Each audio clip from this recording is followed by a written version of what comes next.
Hello everyone, this is Tanya Malik, and firstly, if you have any query related to this video, you should comment below.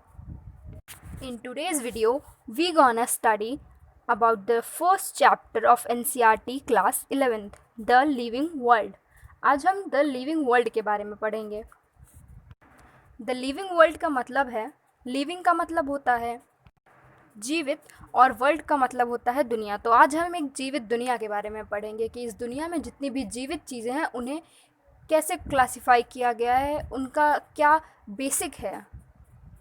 The definition of living world is the object exhibiting growth, development, reproduction, respiration and ability to sense are characterized as living organisms.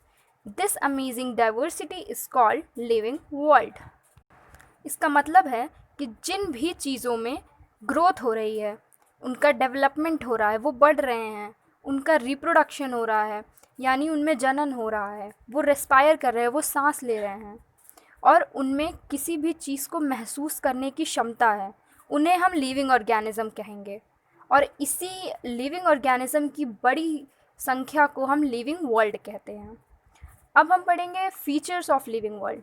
Living worlds के क्या features होते हैं, किस तरह हम कह सकते हैं कि हाँ वो लिविंग वर्ल्ड है. सबसे पहला फीचर है ग्रोथ. हमने कहा कि जिनमें ग्रोथ होती है वो लिविंग ऑर्गेनिजम्स कहलाते हैं. सो increase in mass and increase in number of individuals are the twin characteristics of growth.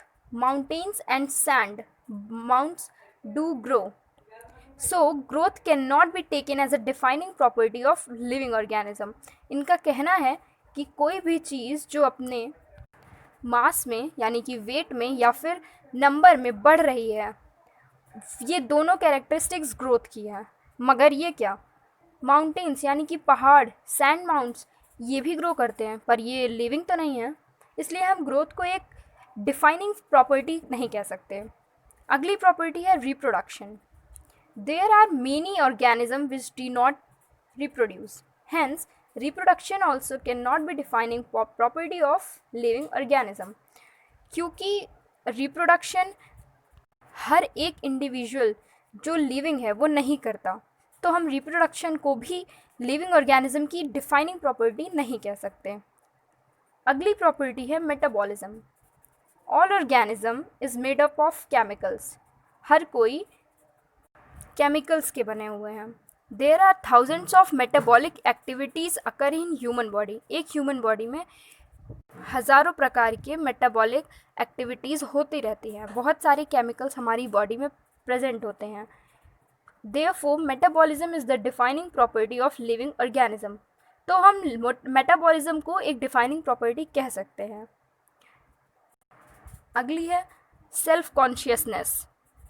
Self consciousness is when all organism can sense and respond to environment. All are aware of their surroundings. Hence, it is a defining property of living organism. Self consciousness एक defining property है क्योंकि हर वो चीज़ जो living है वो हमारे environment को महसूस कर सकती है और इसे रिस्पॉन्ड भी कर सकती है. इसलिए अब हम आपको बताते हैं कि फीचर्स ऑफ लिविंग वर्ल्ड में सिर्फ 2 फीचर्स हैं जो हर लिविंग बीइंग में पाए जाते हैं. पहला मेटाबॉलिज्म और दूसरा सेल्फ कॉन्शियसनेस. ग्रोथ और रिप्रोडक्शन को हम डिफाइनिंग फीचर नहीं कहेंगे क्योंकि ये दोनों बहुत सारी चीज़ों में होते हैं जो कि लिविंग नहीं है.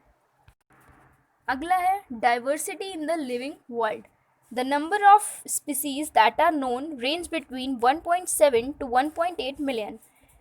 डाइवर्सिटी इन लिविंग वर्ल्ड का मतलब है इस जीवित दुनिया में कितने तरह के प्राणी, कितने तरह के ऑर्गेनिज्म हैं.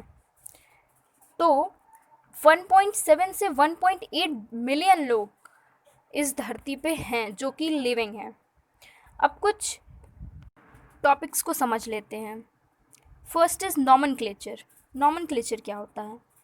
It is the need to naming the organism such a way that a particular organism is known by the same name all over the world. ये एक ज़रूरत है.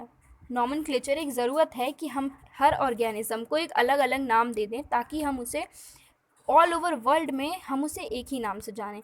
जैसे कि एलिफेंट, हाथी। हाथी को पूरी दुनिया हाथी के ही नाम से जानती है, हम उसे शेर या बिल्ली नहीं कह सकते क्योंकि इसका नॉमेनक्लेचर हुआ है। इसी प्रकार सेकंड है आइडेंटिफिकेशन, यानी कि पहचान। Nomenclature is only possible when the organism is described correctly. तो अगर किसी भी जीव जंतु किसी का भी नॉमेनक्लेचर करना है तो उससे पहले उसका आइडेंटिफिकेशन करना ज़रूरी है। जब तक हम किसी की पहचान नहीं करेंगे हम उसका नाम कैसे रखेंगे। अगर हमें नहीं पता होता कि हाथी मतलब हाथी है तो हम उसका नाम हाथी कैसे रखते हैं। इसी प्रकार अगला है क्लासिफिकेशन।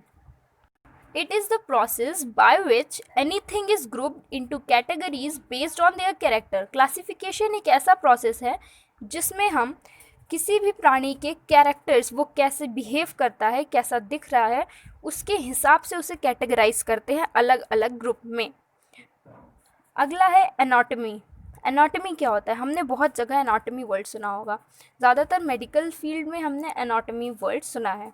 एनाटॉमी का मतलब होता है study of internal organs of the body.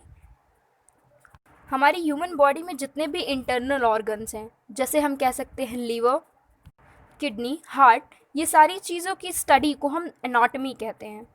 और अगर हम कहें कि ये तो शरीर के अंदर की बात हो गई, एक्सटर्नल ऑर्गन्स की बात अगर हम करेंगे तो उसे क्या कहा जाएगा? That is called physiology. Study of external organs of the body is called physiology. यानी कि अब आप पूछेंगे कि एक्सटर्नल ऑर्गन्स क्या होते हैं। एक्सटर्नल ऑर्गन्स हमारी आँख, नाक, skin, nails and other thing, जो भी हमारी बॉडी के बाहर है। Taxonomy, process of classification is called taxonomy. जो भी हम क्लासिफिकेशन करते हैं उसकी प्रोसेस को हम टेक्सोनॉमी कहते हैं। अगर हम किसी चीज़ का क्लासिफिकेशन करके पढ़ रहे हैं तो उसे हम टेक्सोनॉमी कहेंगे कि हम टेक्सोनॉमी पढ़ रहे हैं। इसी प्रकार दो चीज़ें हैं जिनका फुल फॉर्म ज़्यादातर पूछा जाता है इस चैप्टर से। First is ICBN, international code for botanical nomenclature. दूसरा है ICZN, international code for zoological nomenclature. अगला हम पढ़ेंगे biologist follow principle to provide scientific name to the organism. अगर बायोलॉजिस्ट किसी भी ऑर्गेनिज्म को कोई साइंटिफिक नेम देते हैं तो वो कितने टाइप का होता है?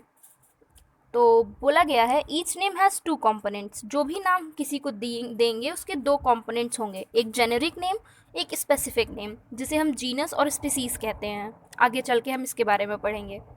और इस पूरे सिस्टम को बायनोमियल नॉमेनक्लेचर कहा जाता है। किसी भी चीज़ का, किसी भी ऑर्गेनिज्म का जब बायोलॉजिस्ट नाम देते हैं उस प्रोसेस को, उस सिस्टम को बायनोमियल नॉमेनक्लेचर कहा जाता है। सबसे पहले ये साइंटिस्ट कार्लस लिनियस ने दिया था। अब इस चैप्टर में 2 और टॉपिक्स रह गए हैं, एक टेक्सोनॉमिकल एड्स और एक टेक्सोनॉमिकल कैटेगरीज। इन दोनों को पढ़ने के लिए आप मेरा पार्ट 2 वीडियो ज़रूर देखिएगा। Thank you. और अगर आपको मेरा वीडियो अच्छा लगे तो प्लीज़ लाइक, शेयर, कमेंट और सब्सक्राइब ज़रूर कीजिए ताकि आप आने वाले वीडियो की नोटिफिकेशन आपको मिल सके। Okay, thank you.